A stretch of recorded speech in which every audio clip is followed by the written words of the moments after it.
રાધે રાધે દોસ્તો, જીવનમાં ભૂલથી પણ ન કરો આ 5 કામ. હિન્દુ ધર્મના 18 પુરાણોમાં ગરુડ પુરાણનું એક વિશેષ મહત્વ છે.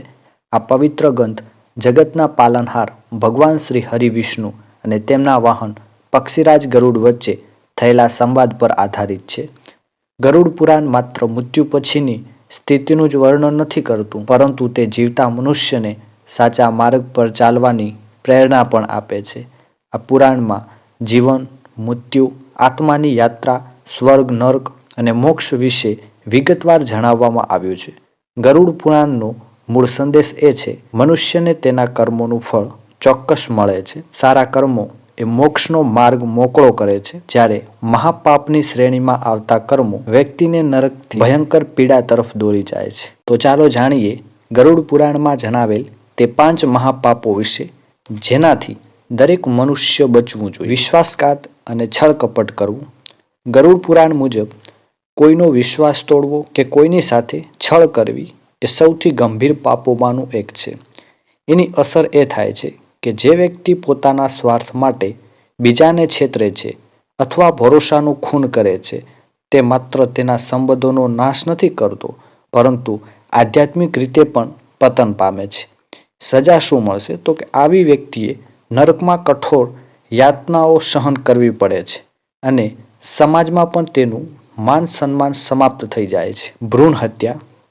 ગર્ભમાં ઉછરી રહેલા શિશુની હત્યા કરવી એ ગરુડ પુરાણમાં સૌથી મોટો અને જઘન્ય અપરાધ માનવામાં આવે છે. એની અસર એક નિર્દોષ અને અજન્મ્યા જીવનનો અંત આણવો એ માનવતા વિરુદ્ધ છે. તેની પાછળ ગમે તે કારણ હોય, ધર્મની દ્રષ્ટિએ તેને ક્યારેય ક્ષમા કરી શકાય નહીં. સજા. આ પાપનું પરિણામ માત્ર વર્તમાન જીવનમાં જ દુઃખ નથી લાવતું, પરંતુ આગામી જન્મમાં પણ વ્યક્તિએ ભારે મુશ્કેલીઓનો સામનો કરવો પડે છે. સોના કે કિંમતી વસ્તુઓની ચોરી. સોનાને પવિત્ર ધાતુ માનવામાં આવે છે અને તેની ચોરી કરવી ગંભીર પાપની શ્રેણીમાં આવે છે. તેની અસર.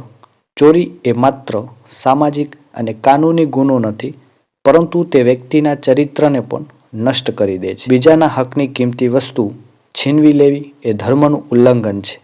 એની સજાની વાત કરીએ. ગરુડ પુરાણ અનુસાર ચોરી કરનાર વ્યક્તિને યમરાજના દરબારમાં અત્યંત કષ્ટદાયક સજાઓ આપવામાં આવે છે. પર સ્ત્રી સાથે અનૈતિક સંબંધ. પરણિત હોવા છતાં અન્ય સ્ત્રી સાથે અનૈતિક સંબંધ રાખવો એ મહાપાપ માનવામાં આવે છે.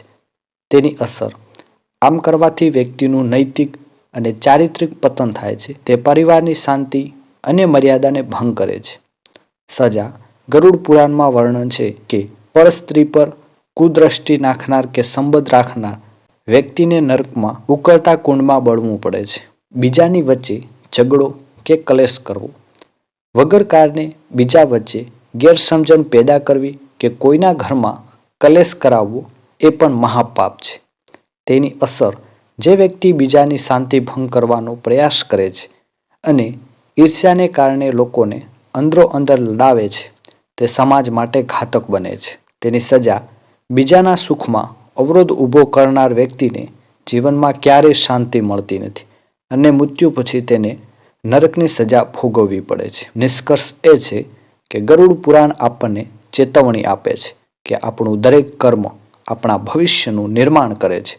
જો આપણે આ 5 મહાપાપોથી બચીએ તો સત્ય, અહિંસા અને સેવાના માર્ગે અપનાવીએ છીએ, તો આપણને માત્ર આ જીવનમાં જ સુખ નથી મળતું, પરંતુ મૃત્યુ પછી મોક્ષની પ્રાપ્તિ પણ શક્ય છે. અહીં આપેલી માહિતી એ ધાર્મિક માન્યતાઓ આધારિત છે. એના માટે અમારી આ YouTube ચેનલ એની કોઈ પણ પ્રકારની પુષ્ટિ કરતું નથી.